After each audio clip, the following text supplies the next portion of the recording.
नमस्कार, आपण पाहत आहात रॉयल महाराष्ट्र न्यूज। सत्य, निर्भीड, निष्पक्ष आणि विश्वासार्ह पत्रकारितेचा आवाज। वाठार किरोली जिल्हा परिषद गटात राष्ट्रवादीचे भव्य शक्ती प्रदर्शन।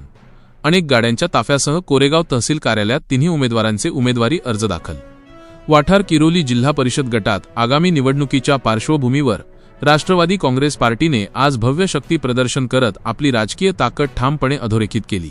तारगाव येथून अनेक गाड्यांच्या ताफ्यासह कोरेगावकडे कूच करत कोरेगाव तहसील कार्यालयात राष्ट्रवादी काँग्रेसच्या तिन्ही उमेदवारांचे उमेदवारी अर्ज मोठ्या उत्साहात दाखल करण्यात आले।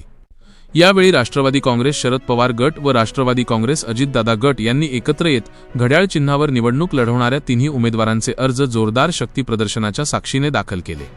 वाठार किरोली जिल्हा परिषद गटातील प्रमुख नेते कांतीलाल पाटील व संभाजीराव गायकवाड यांच्या प्रमुख उपस्थितीत ही अर्ज प्रक्रिया पार पडली। राष्ट्रवादीकडून जिल्हा परिषद गटासाठी संध्यारजनी कांतीलाल भोसले पाटील, वाठार किरोली गणातून निकिता गिरी तसेच आरवी गणातून रवींद्र पवार हे तिन्ही उमेदवार घड्याळ चिन्हावर निवडणूक रिंगणात उतरले असून आज त्यांनी कोरेगाव तहसील कार्यालयात अधिकृतपणे उमेदवारी अर्ज दाखल केले। अर्ज दाखल होताच परिसरात मोठ्या संख्येने जमलेल्या कार्यकर्त्यांनी घोषणाबाजी करत वातावरण तापवले।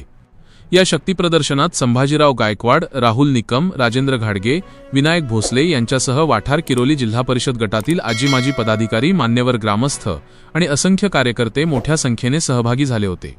उपस्थितांनी एकजूट दाखवत राष्ट्रवादीची ताकद ठळकपणे मांडली।